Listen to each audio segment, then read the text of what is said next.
Everyone knows the story of the innocuous ravioli that fell into the fryer and gave birth to a culinary legend, the T-Rav.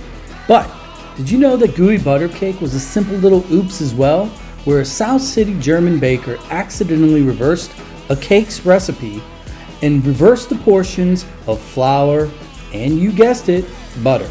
Voila! Midwest decadence has never been the same. Go to explorestl.com to book your trip to the Lou and explore an insane number of restaurants with both T-Ravs and gooey butter cake. Now, today we feature a recent soccer road trip to the Queen City, home of WXRP and Skyline Chili, which I just don't get. My co-host of the day, Mad Max, Anderson number 3. My road trip buddy and I interviewed his coach Aamahn, a Webster soccer grad who's standing out at SLSG, and then I spend the second half with a couple Francis Park dads who, with 8 kids between the two of them, break down the chaos and coordination required managing their kids' youth sports madness. Recorded in a hotel lobby with a cooler full of Busch lattes and seltzers. If you know, you know. Do the one we recorded. What's up, people? Soccer Dad Pod back. We're on the road today, and I have a special co-host today because my usual partners in crime, we're up in Milwaukee with the U16s playing Bavaria, which apparently 3-0 good guys. And my co-host today, he's had 2 results today, right? 2 results? 2. Without further ado, I'm going to introduce him. The man, the myth, the legend, Max. What's up? How's it going, Max? Good. Where are we? Tell the listeners, where are we at today? We're in a hotel in Cincinnati. That's right. Hence, our theme song. Little theme going on there, right? What's the song today? Hotel California by the Eagles. That's right. We're not quite in California, but Close enough. Thanks for joining me today. Yeah, no problem. You were up for it, weren't you? Oh, yeah. Here we are in Cincinnati. We got a tournament with the U11, 2013 U11 Elite White. 2 games in... Elite Blue. Are you blue? We're blue. You're blue. I get confused. Are you white, blue, gold, yellow, green? Last year I was white. You were white last year? Yeah. Blue this year? Yeah. All right. 2-0 today. What was score of the first game was? First game was 5-2 us. Second game? 10-0. Yeah, that 9-0. That one got a little out of hand, didn't it? Yeah. So I wanted to do an episode. I was thinking about this on the ride up because so many of you listeners are in the exact same boat virtually every weekend that we are right now, traveling all over the country with your kids, seeing usually cities like Kansas City, Yeah. or Nashville, or Memphis, or anything within 5 hours, right? And then there's those that have to fly down to Florida and San Diego. What do you think, Cincinnati or San Diego, Max? Which would you prefer? Probably San Diego. Yeah, probably a little bit, right? Yeah. Surf or chili, right? Yeah. Yeah, so across the street is Skyline Chili. Did you know Cincinnati, that's what they're known for? Really? Yeah. We were talking to one of their dads today. You know what they said the secret ingredient was to that chili? What? Cinnamon and chocolate. Cinnamon and chocolate? Sounds awful, doesn't it? Yeah. Hey, I want to toss out some quick thank yous. Even though we're on the road, we gotta throw love back to St. Louis. Starting with Explore St. Louis. Thank you for supporting the show. ExploreSTL.com. Go there, find your hotels, find your restaurants, find all the fun things to do. Max, real quick, ExploreSTL.com. What's your favorite thing to do in St. Louis on a weekend like this, with weather that's in the mid-60s, sun's out? You know the city better than most 10-year-olds. Yeah. You get the keys to the car. Where are you driving? Where are you going on a weekend like this? I'm probably going to the new Top Golf downtown, or I'm going to the St. Louis Arch. Arch? Well, you were just there on Friday. We did that yesterday, didn't we? Yeah. I don't know. I like the egg as a kid, but I don't think I like the egg as an adult. It's really small. It's smaller than I remember. So explain to those listening really quickly. If you go to the arch and you want to get to the top, how do you get to the top? What does that elevator look like? So it's half escalator, half elevator shaft, and you get in these little 8 eggs, and there's 5 seats to an egg, and you just ride up in a circle like a Ferris wheel, but inside an arch. So if you're claustrophobic, is it a good idea to go to the top of the arch? No way. It's a very confined space. But if you do like it, go to explorestl.com, check it out, and round out your trip. Also want to thank Crescent Plumbing Supply. They are moving. They had a big sale, crescentsupply.com. Go there, get all the stuff for your bathroom, your kitchen, because your kids are getting bigger and they're destroying your little half bath and your master bath. Create a new space, all your own. And then Chris, Bill, Pete, our friends over at the Pinnacle Loans, thepinnacleloans.com. They are fast and it is easy. Real estate market moves fast. They got a great team, soup to nuts. Network of agents that can help you out down to the paperwork to get you the numbers. So, you know the deal. You've listened to this enough. Mom makes you. Oh, yeah. Is it punishment when you're in the car to have to listen to Not really. Jared talk?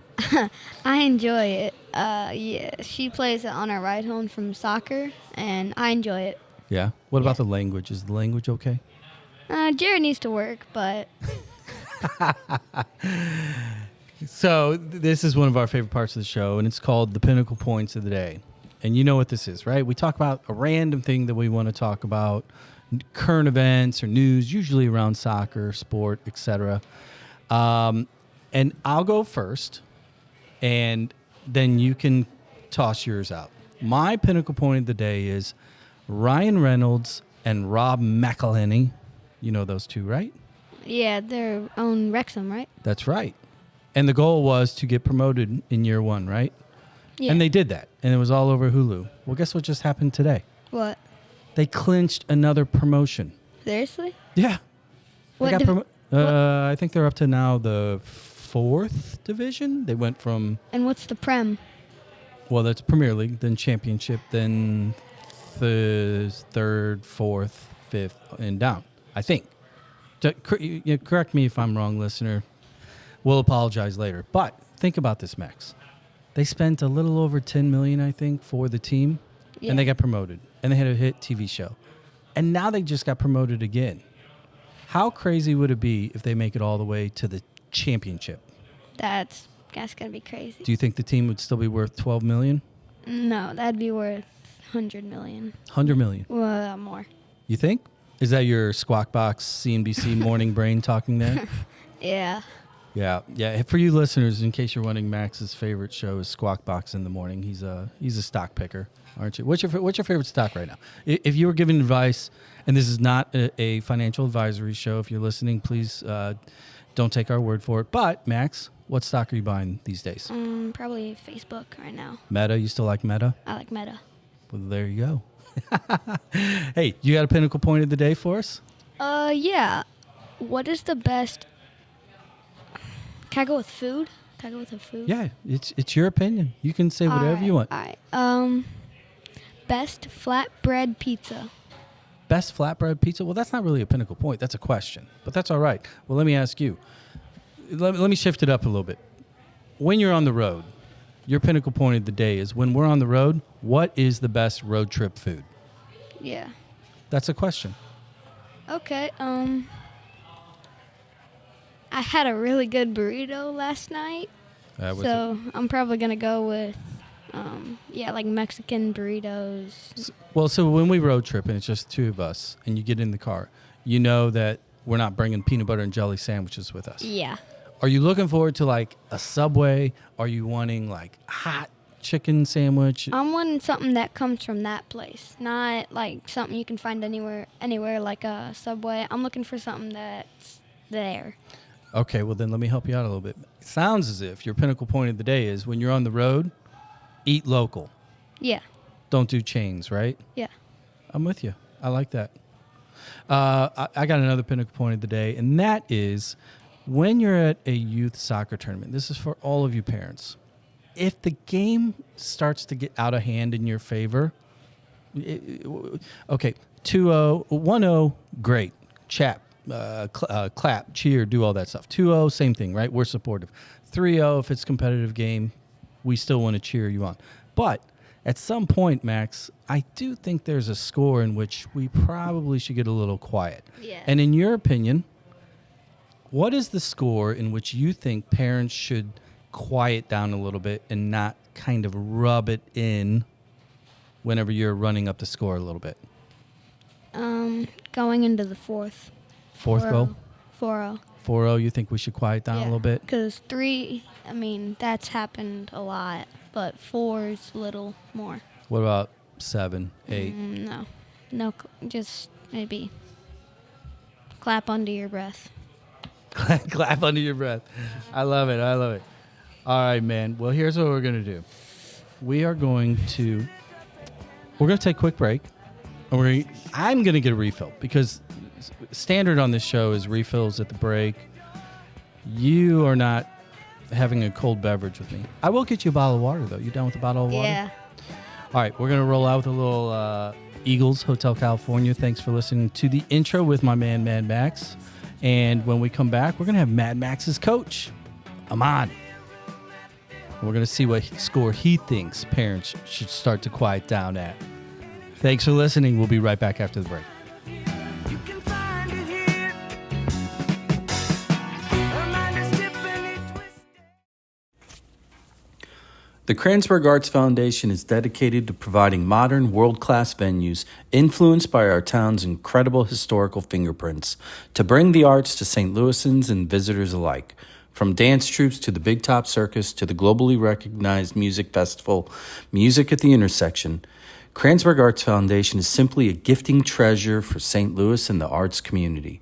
So go to musicattheintersection.org to get your tickets to September's 3-day festival now. Hey everyone, buying a home, it's kind of a big deal. Never has there been more competition to buy, so few homes to choose from, all made worse by an uncertain interest rate landscape.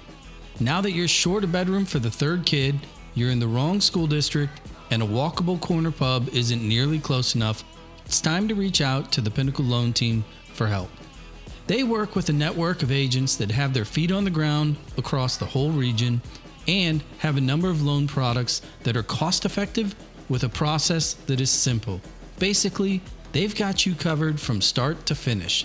So when it's time to buy, visit thepinnacleloans.com. That's thepinnacleloans.com. Simply the best in home loans.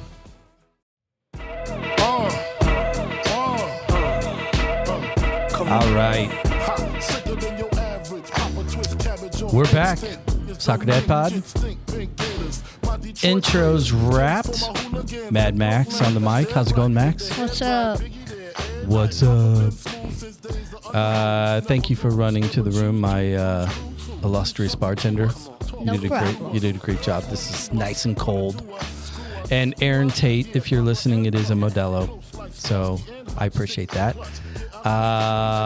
We're back, Max. We talked about this on the ride, and you were kind of excited about today's guest. Yeah, I'm excited. Are you nervous? A little nervous? Bit. Yeah. Because he kind of holds your fate in his fingertips, doesn't he? Like, you got to be careful with what you ask. Do you got the tough questions coming? Yeah, I got them. All right. Well, I tell you what. Why don't you do this? Why don't you introduce today's guest for our listeners so they know who we're about to talk to? Okay. From St. Louis Steamers, Aamahn Murvin. Not the Steamers. It's the Ambush. Oh, it's the ambush. Oh, I said Steamers, didn't I? You did, but you got old soul blood in you, Max. That's okay. Aamahn Murvin, SLSG. Let's see. Well, let me back up a little bit. Arizona kid, Gorlock, SLSG staffer, Ambush 2, and probably a lot more going on in the resume there. Thanks for joining us, man. Yes, sir. I'm glad to be here. It's something a lot different. I'm cool. I'm glad to be part of it. So let's just get right down to it. How annoying is Max on the field when he starts doing that kind of running in circles? Oh, man, he's got to keep the defender in front. But he does a great job. I mean, even if he's running in circles, he always makes sure he gets right back on his man. So I'm never worried. There we go. There you go, Max. You feel better now? Much. All right. No, welcome to the show, man. We wanted to have you on. Max and I did this a little while back with Mitch, and because I always find it interesting whenever you take a player perspective with a coach, with a trainer, because normally these types of conversations realistically just don't happen. No. And I think it's important for other parents to hear kind of some of the insight, not only from you as a coach, which I think you're phenomenal, by the way. I'm really, really impressed with how you handle yourself and the way that you treat these kids. But on the flip side, I think it's important for parents and other kids to hear people like Max ask questions, so that they can hear what's going through their brain as it applies to their coach. 100%. So let's kind of set the table a little bit of your background, because you're not a 314 kid, but it looks as if you're trying to adopt it as your new home here, right? Yeah.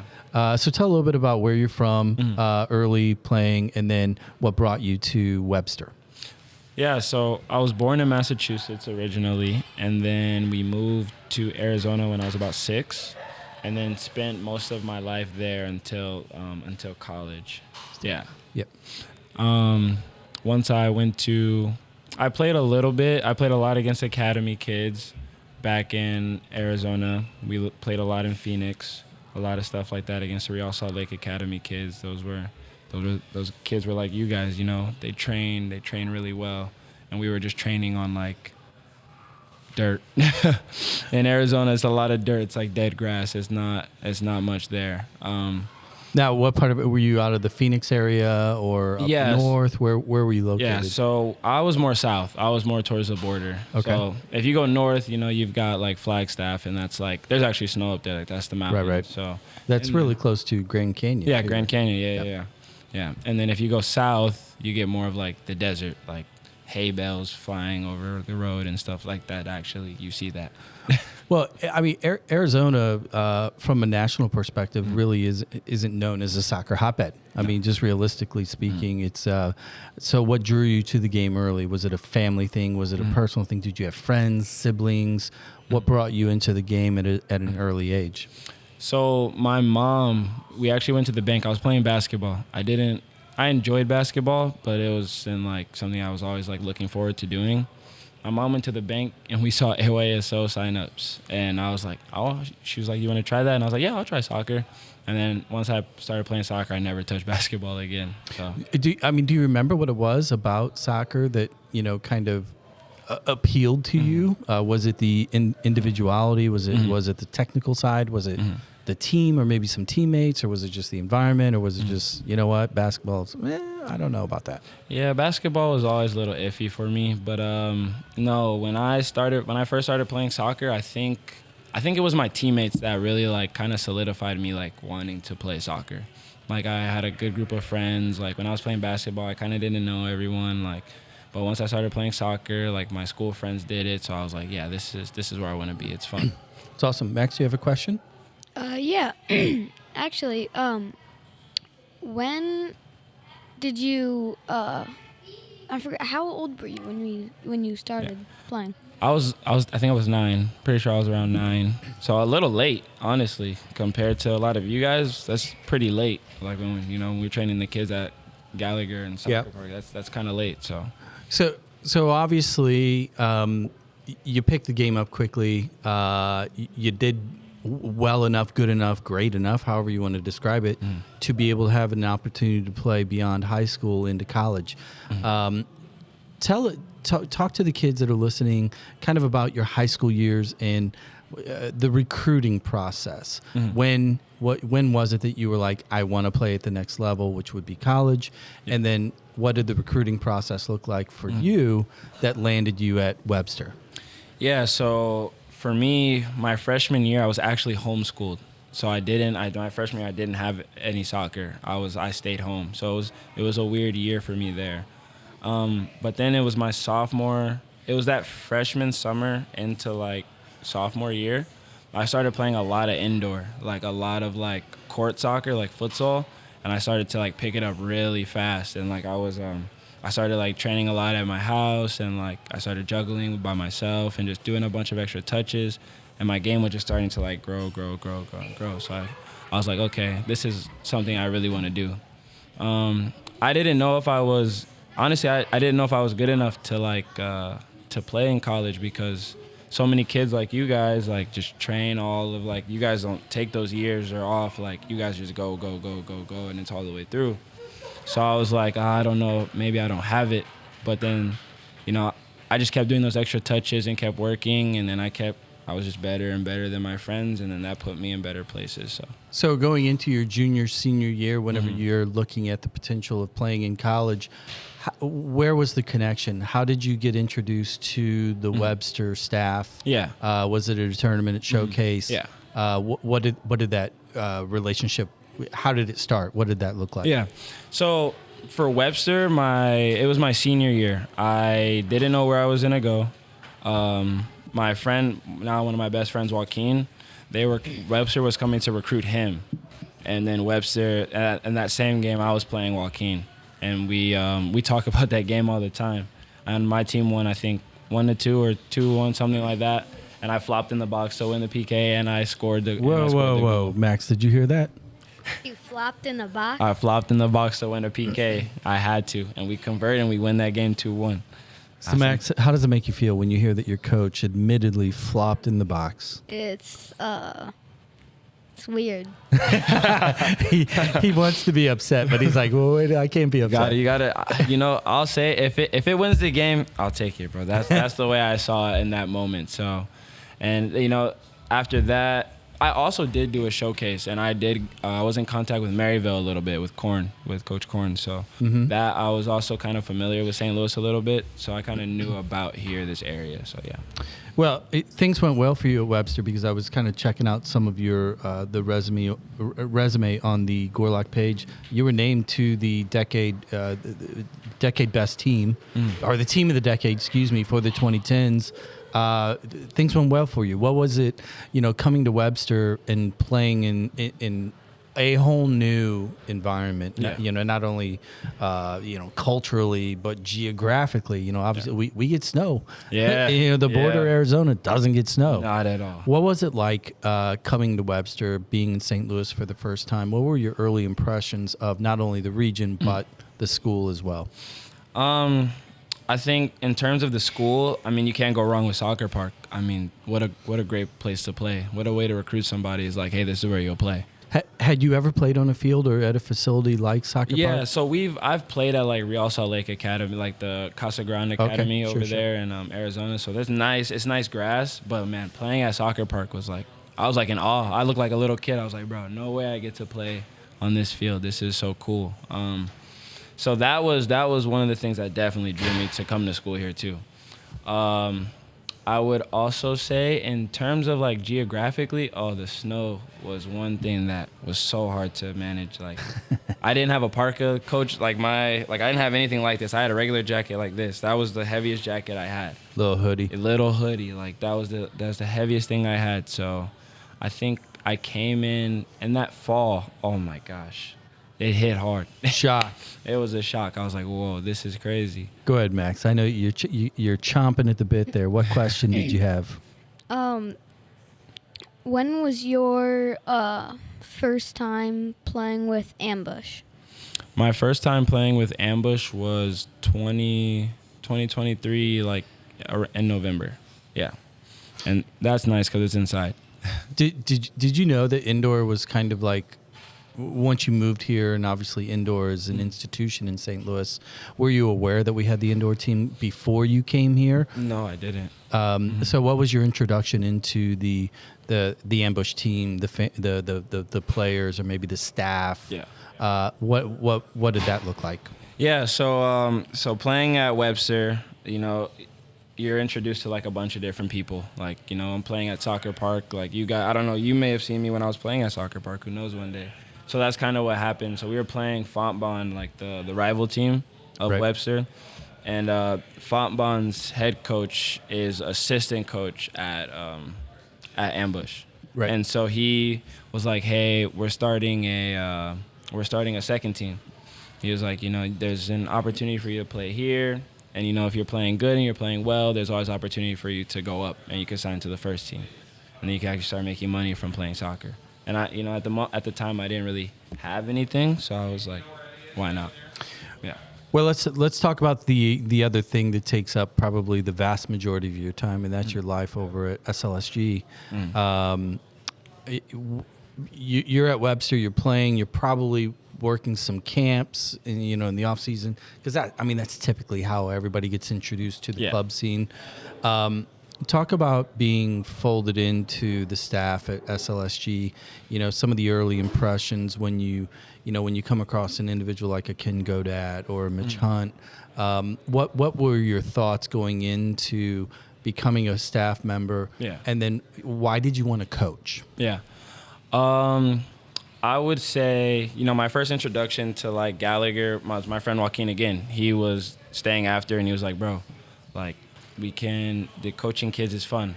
Like, and it's not that hard of work. You're learning about soccer as you play, like, and then you'll go play and you'll take those things that you learn from that and put it into your own game. So I was like, you know what, I'll give it a try. So I gave it a try, started working camps, started working the club trainings and all those little things. And I think just seeing how they train the kids, I was like, this is why kids are so good. Like, this is why, like, academy kids are so good, because they train and train and train, and they're being taught, like, properly. Like, you know, I think at my club, you can only be trained so much by your coaches. Like, you only know as much as your coach knows. Like, here, there's a whole handbook for the kids to follow. So, like, no matter how much I know, I have a handbook, I could just give them the whole thing. How does that compare or contrast to your own experience, you know, playing for competitive clubs in Southern Arizona? What would you say was the biggest difference between your own experience as a kid at an academy in Arizona, and the way that Gallagher does it, you know, moving in? Yeah, so I mean, in Arizona, I knew as much as my coach knew. I had a good coach. He played at Oregon State University. Like, I wanted to go play at Oregon State University because of that. So, like, you know, he was a great influence on me. So that's why I try to influence you guys the best I can as well, too. But the difference is, like, it doesn't really matter, like, how much I know. Like, I have the handbook, so I can just read it and just tell them and then try to implement it. And then, like you said, having Ken Godat and Mitch is just, like, it's such a big help because they've been around the game for so long. They help everything that I do. I have a question, I go to Mitch. I have a question, I go to Ken.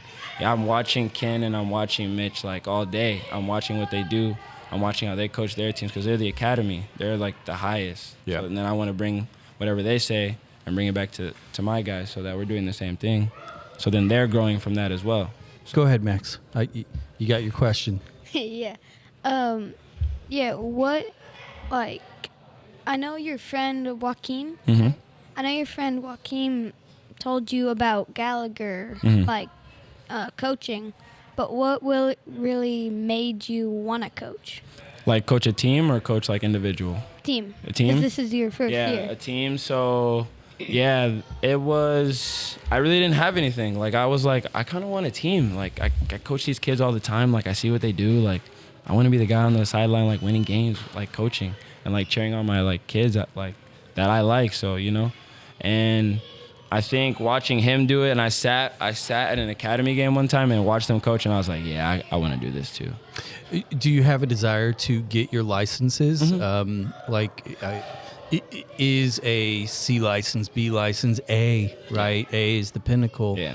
Is that the more that you coach and you're around these kids and working and training, are you starting to really envision yourself long term as, you know, this is really what you want? Because let's be honest, you're still a kid. No offense, man. You're young. Yeah. No, that's fair. That's fair. Is it something that you think you want to be your career? Yeah. I mean, I love Pep Guardiola. I could be the next him. Who knows, man? You want to be the next Pep? Who knows? No, but, like, I think it's fun.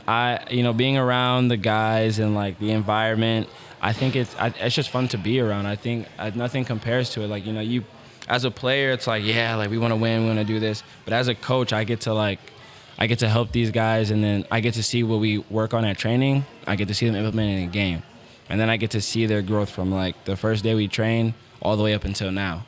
Like some of the guys that at the first day of training, the passes were going all over the place. Shots were going all over the place. And now, they're winning games like 9-0, 5-2. So it's fun to see the progress. I think that's like the biggest thing for me. Go ahead. No, well, what I want to do is I want to interject really quickly because I want to ask, because in watching you and listening to you, me personally, I've been around so many coaches for all of my kids and friends' kids and et cetera. And we all know there's a spectrum of club coach from crazy, maybe even batshit crazy, all the way down to, mute. You don't hear them. Yeah. And you are vocal, but you are really, you're extremely respectful with the kids. You're very positive affirmation. And at such a young age, when you're coaching and you see kids make mistakes, is it natural for you to just be chill and offer up a positive affirmation, or hey, instead of this, try that, or do you work on it?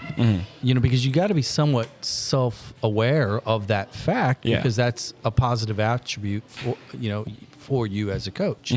Does it come naturally, or do you work on it? Yeah, I mean, I've always been told by my mom, like, negative things don't really help. Like, if say Max made a bad pass out of the back, he knows he made a bad pass. Me harping on him for making a bad pass out of the back isn't gonna like do anything good.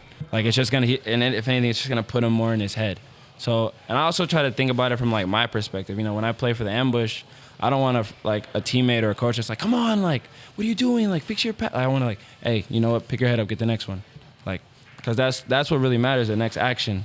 Like, let's get the next action. Let's go score the next goal. Let's win this game. Yeah, a good friend of mine. He's a Division I coach. He has a saying. He's like, look, it's okay. Everybody's gonna have a bad game. Just don't have two in a row. Yeah, that's fair. That's fair. And then like, you make a little joke at the end of it and you laugh it off. Like, I think Ben hit a chip shot to the keeper from far, and I was like, hey, lock your ankle a little bit, bro. Like, we need to work on that. Like, just a little things like that. Like, it's not like I'm being mean, but it's not like I'm not saying anything either. Yeah. Like, I'm coaching a little bit, but also being positive, I think, in the same way. No, kudos to you, man. You do a really good job at it. Come on, Max. Throw out a tough question. Let's get into the fun stuff here.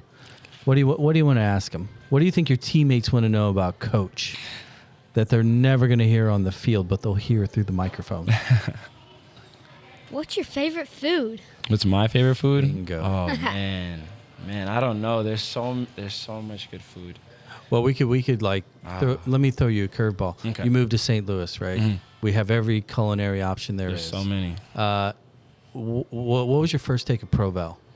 Provel. Thin crust, emos, Oh, pizza. the emos. Yes, we had emos on the road almost all the time for Webster. I thought it was good. I like the ravioli, the toasted ravioli. I think those are really good. I think those are good, man. Those are tough. The thin crust is okay. I give it a 7.5 out of 10. 7.5? Yeah, it's good for me. It just depends on the day. I think I ate it too much. Like, we had it that's so true. many times that I was like, bro, I can't eat this anymore. So I'm assuming you probably follow Kenny Godet's his wing rankings, his burger rankings. You should go on a food tour with Ken one Maybe day, man. I probably should. Jump around It'd be town fun. and eat some food. Well, Yeah. What's the different culture between in Arizona, the food there, and the food here? And the food here. It's funny, like, a lot of food in Arizona is more like, Mexican style food, because I was like 40 minutes from the border. So a lot of my friends were Mexican, and like, I understand a little bit of Spanish. So it's funny how, like, when I come to St. Louis, I end up having a bunch of friends who are Mexican. Like, all my friends are Mexican. So like, I kind of just gravitate towards that. But I think culture-wise, I think there's a lot more diversity here in St. Louis than in Arizona. Like, you'll have, in Arizona, it's just like, it's a lot of like the Mexican culture, but here it's the Bosnian culture. There's Mexican culture, there's African American, there's like South African, there's a little bit of everything here. So like I think it's more of like a melting pot here in St. Louis as opposed to Arizona. So as a soccer fan, obviously it's in your blood. And it's now kind of your day job as well. It's not kind of your day job. It is your day job. When you came to St. Louis and you're now part of it, you know, that culture playing at Webster, and now you're at the club and, you know, you're coaching the next gen of St. Louis kids. What does St. Louis soccer mean to you as a recent transplant, but the sport you love? How do you view it and its relationship with St. Louis in your experience? Let me think. I think in terms, I'm trying to think. That's a really good question. Well, that's a good question. Well, let me kind of, for example, you know, you go to the club and you start to meet the staff, and then you get to fit, and you find out where they played at college, where they played pro or national team, you know, and then as you travel around and you play in the indoor leagues, and you know, in these teams that go to Mitre Cups all the time, and you meet all of them, and you find out that, well, this guy played there, and you know, because it's a little bit bigger than a lot of communities. Yeah. So has it impressed you? Has it like made you prideful? Do you feel like you're part of the fabric? Are you digging in deep for the next chapter? I feel like I'm all St. Louis at this point. I mean, I think I've been here for like 6 years now, and I think I've gotten pretty deep into soccer here. I mean, we coach for the best club in St. Louis. Like, I think all the coaching staff we have is amazing. Like you've talked about the miters, I do all of that stuff. It's so fun to be a part of. So I enjoy it. I think it goes very deep. One last question: If the Real Salt Lake played St. Louis, who would you root for? Oh, he's putting you out. I got to root for St. Louis since this is home now. Well, I'm going to close this out with one more question because, Max, did you know, obviously, who's the best team in the EPL? In the EPL? Come on, who's our team? Chelsea. Yeah, there we go. Do you know who he supports? Arsenal. Oh, my God. Does that bother you? Yeah. Does it bother It's messed up. So, congratulations, 2 wins on day 1 of the tournament here. We're going to go into tomorrow. Hopefully, we get 2 more games. I just want to thank you as a parent, really, on air, you know, and let other parents know and listen that you're doing a great job. You're extremely positive with the boys. The production is there. Max is a big fan. So, we as parents, all we care about is kids like improve, have fun, and good camaraderie.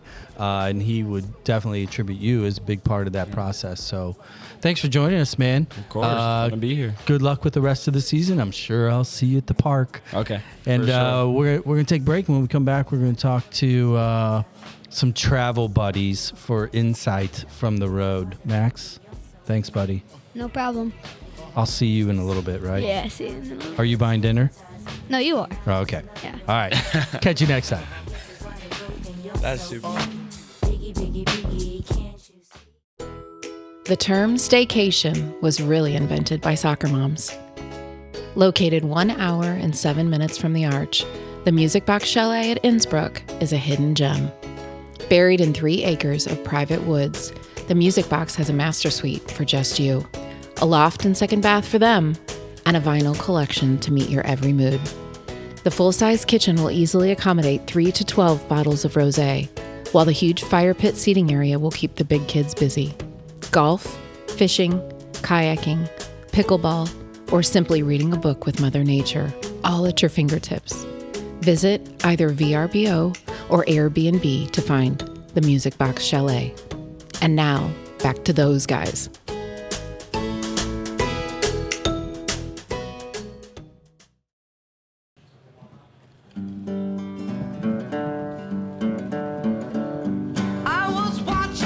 All right. We're back. I'm back. I lost my co-host. Apparently, the pool party trumps a full episode of Soccer Dad Pod with his dad. He's out of here. Mad Max.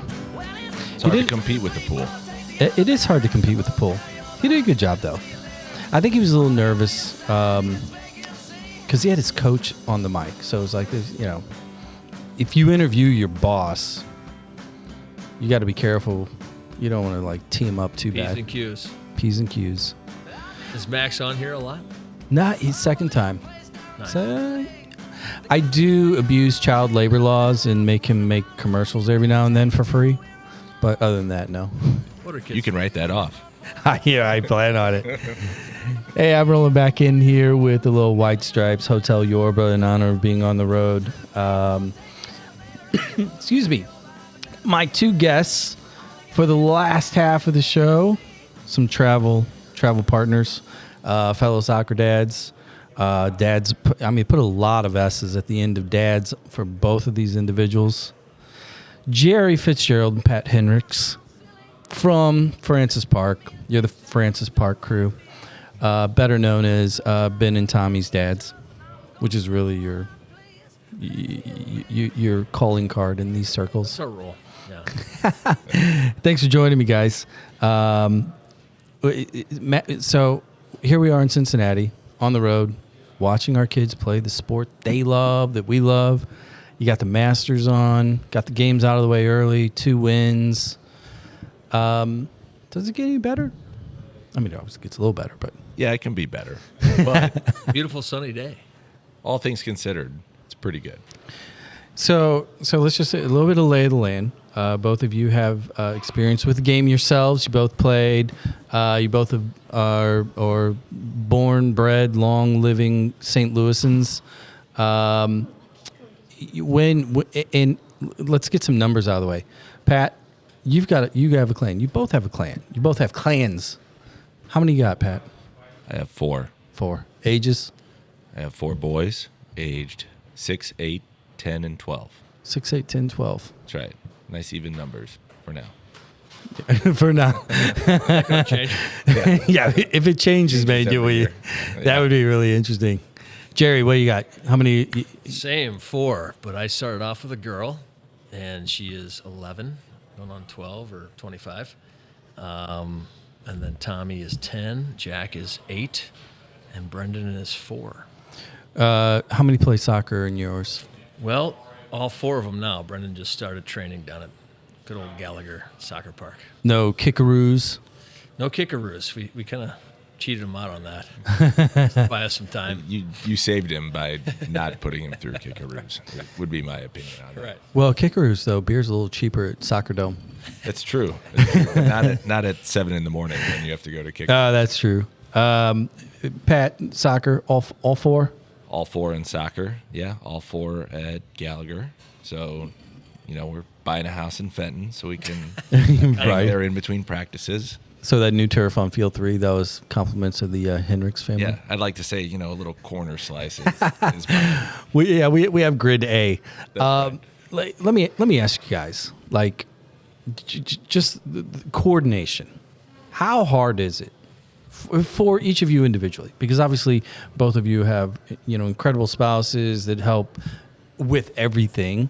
But when you do step back for a second and you look at your calendar and it's all color coded for each kid and location, is there a secret sauce in managing the process for either of you, or you just kind of just roll with it? I will echo your comment that kudos to my wife for taking care of all of the calendaring and the color coding and making sure that I'm around. That you don't screw it up? That's correct. Yeah. That I'm behind the wheel when I need to be behind the wheel.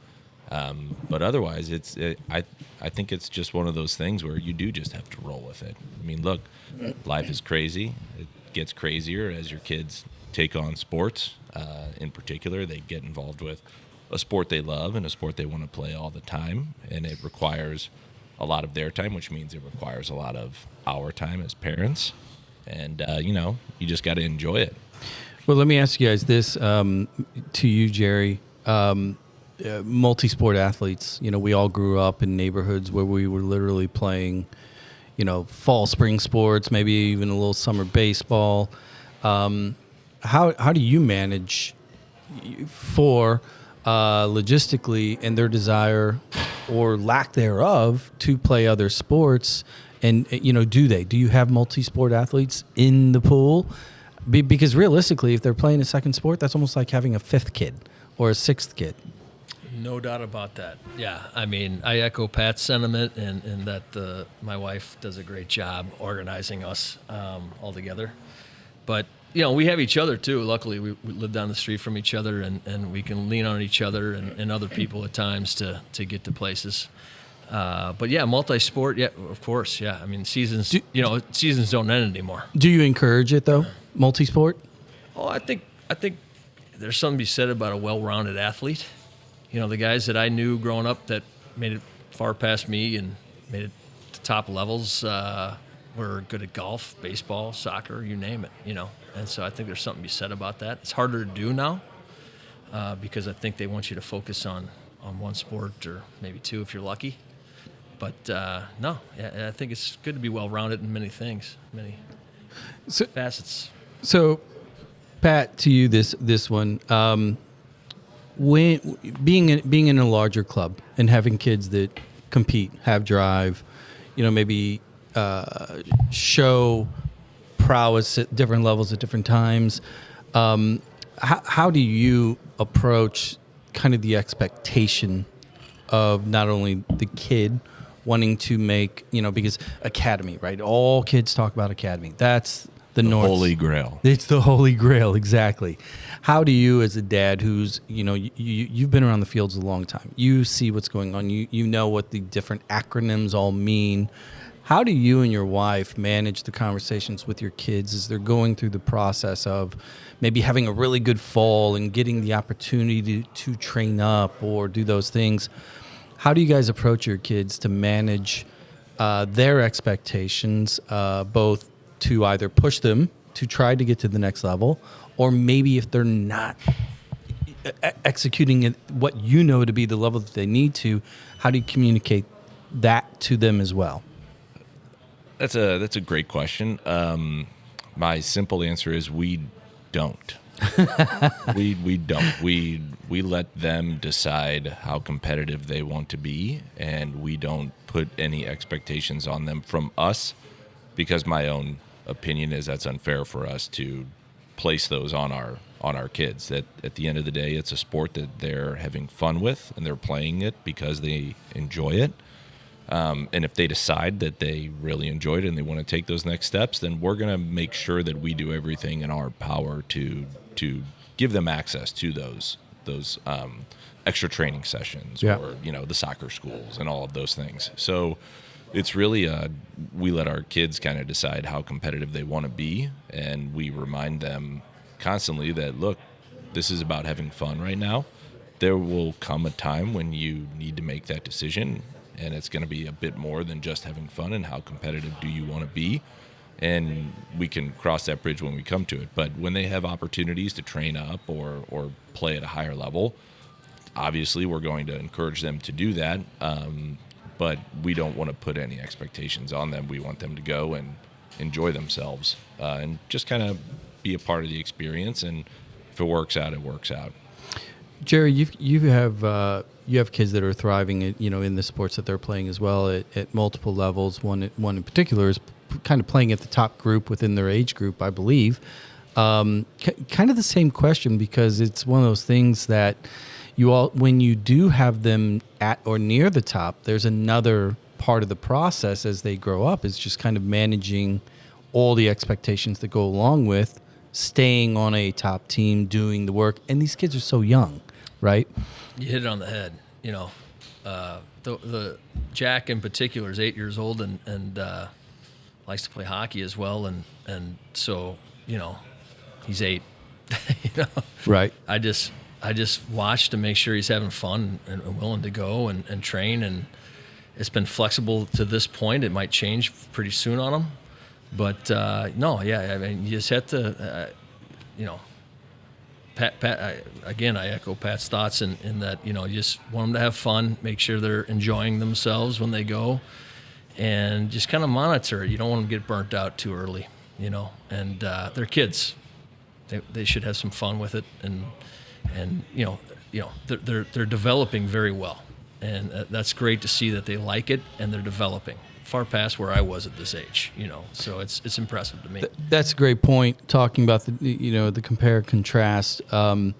Let me ask you guys' opinion on kind of the training model, the world that they live in, because we all grew up, in a different era, and so much that we probably played, almost like a, say, 5-to-1 ratio of playing 5 times as much as we trained, whether it be in the neighborhood or in, somebody's backyard, or we all go down to the park.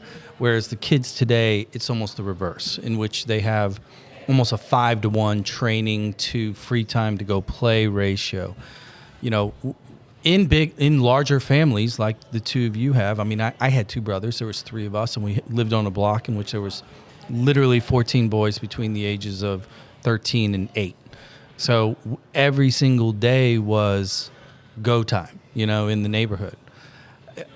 How do you view that? How do you view the stress of training outside of the logistics, just from a kid time standpoint?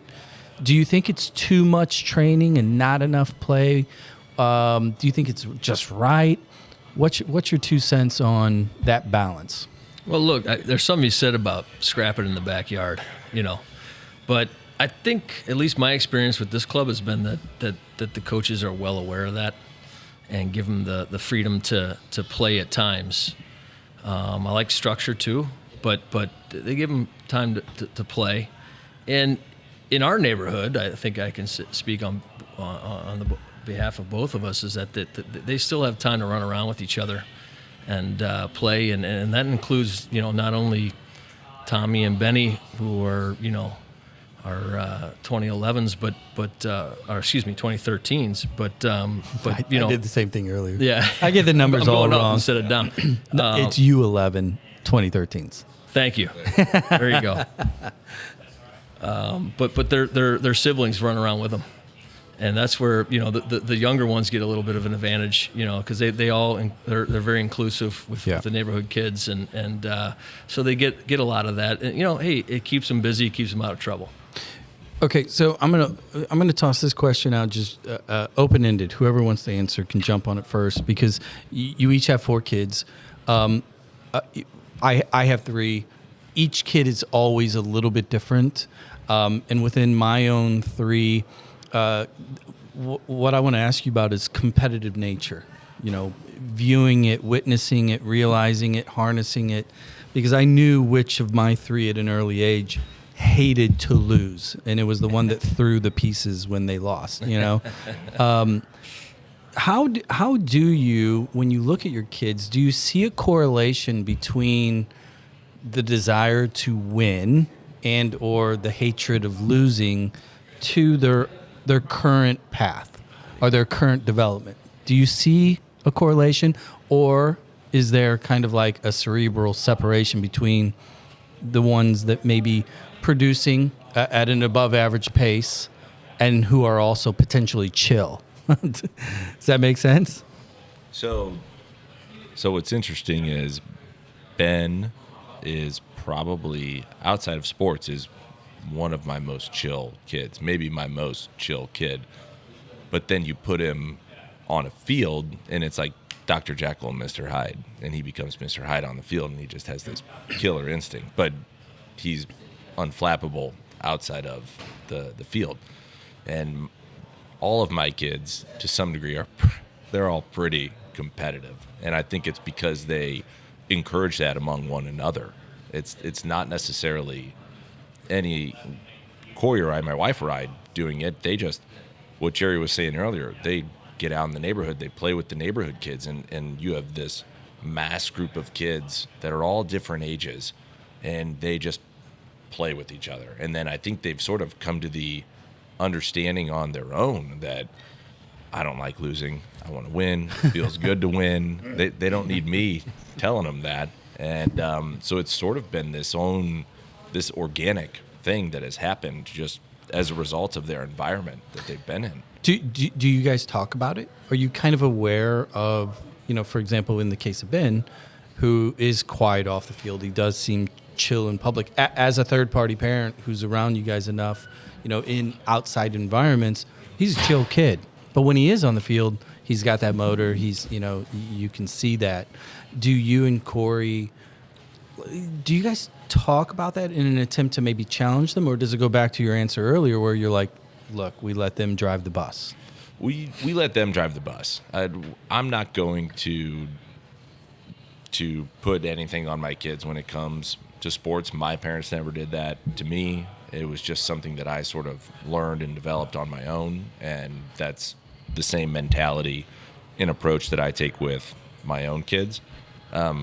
If it seems as though, I will say this though, if I can see that there's potential there that is not being realized because of effort or something along those lines, Yeah. then I'll have a conversation.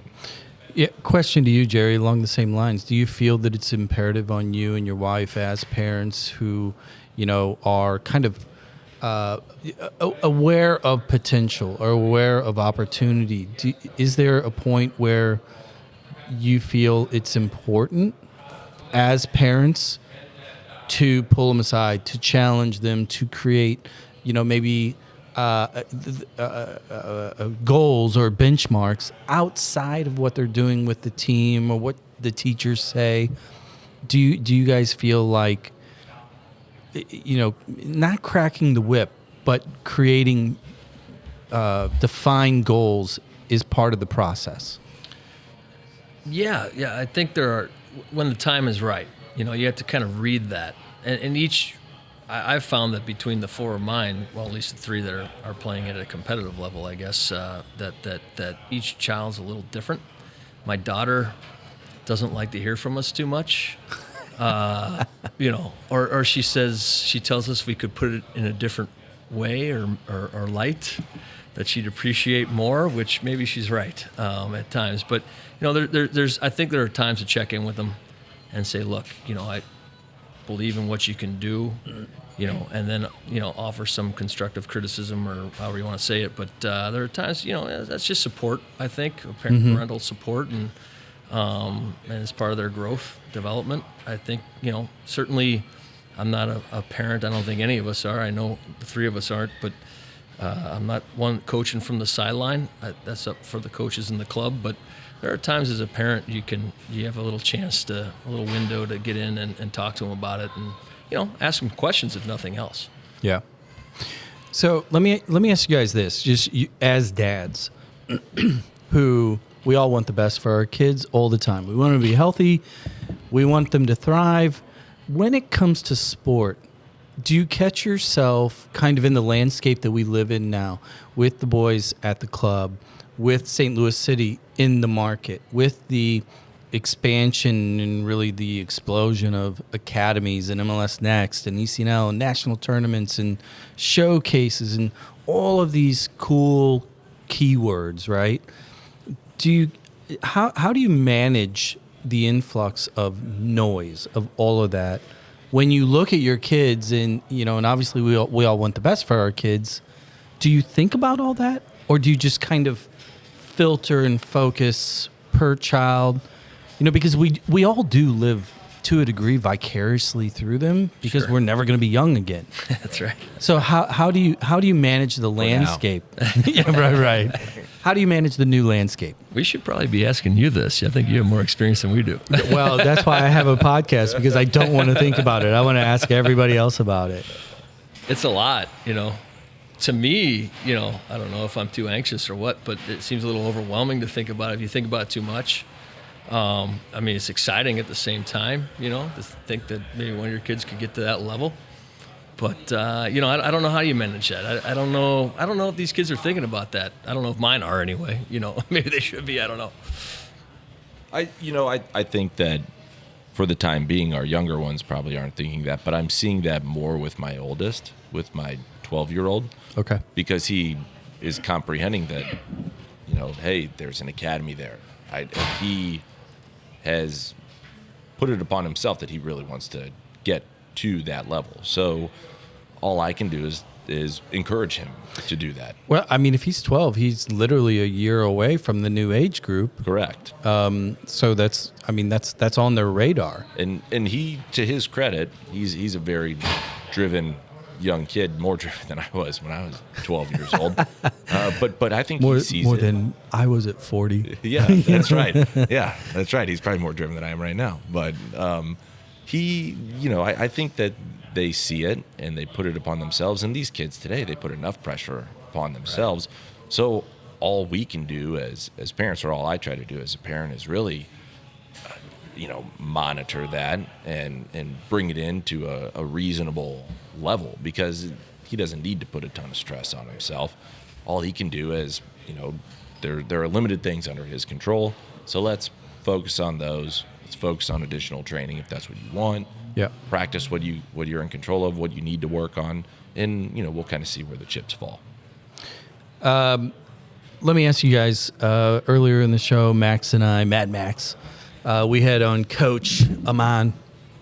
All of us have had a lot of coaches for all of our kids. Me personally, and I said it to him on the air, I think he's really, really good at what he does, especially at this age group. Just take a second and talk a little bit about your experience this year with Coach Aamahn, generically as a team coach, but specifically with each of your own kids. What's some of the good things that he does? Because and I'm asking you this not because there are coaches that are listening to this, and a lot of parents that have coaches that do not do what he does. So I'm looking for some examples of how he communicates or how he coaches, between those two realms, team and your child, that you're impressed by. I think he's cool, calm, and collected. He speaks up from the sideline during a game when he needs to. Training, the biggest thing actually beyond that is that he immerses himself in with the kids. He gets in and plays with them. He gets to know them. He goofs around with them on and off the field. I think that's important. He's approachable. I think that, I've had good coaches and bad coaches in my experience. I think coaching was a lot different when I was growing up eons ago, but, it was a different approach. It was a little more harsh. Hey, kid, run me that lighter. Yeah. If you want to pass like that again, go play with your mom in the front yard. I heard that. That one stuck with me. But I think he's Pat is hit on the head encouragement, and I think Aamahn exemplifies that too. But he has fun with the kids. And they're comfortable with him as a result, I think. And, I haven't had a whole lot of interaction directly with Aamahn. I purposely haven't done that. I leave it to him and what he wants to do with the kids, and so I've been impressed.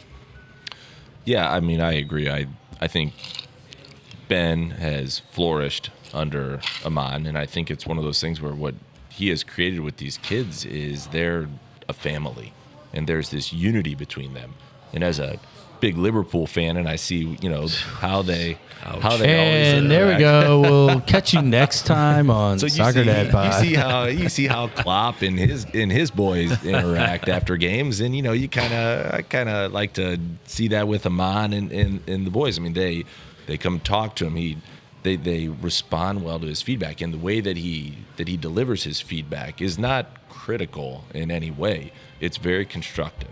And it's uplifting in a way. So it's not so much a you did this wrong. It's a, hey, here's what you did. This is what you can do differently next time. It totally. How many times have we heard him yell, a kid will make a play, be it a pass or shot or otherwise, and we as parents, we all know wrong play, right?